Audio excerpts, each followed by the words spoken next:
Safety pin কে আবিষ্কার করেছিল জানেন কি?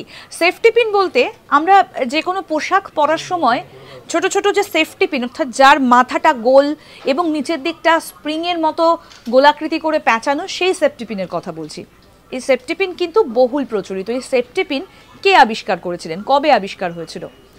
আমেরিকান মিস্ত্রি ওয়াল্টার হান্ট আধুনিক সেফটি পিনের আবিষ্কর্তা।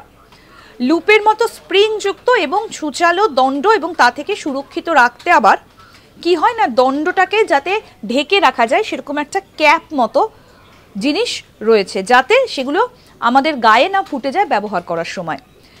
এইগুলোকে আমরা মূলত দেখতে পাই বর্তমান এই সেফটি পিনে।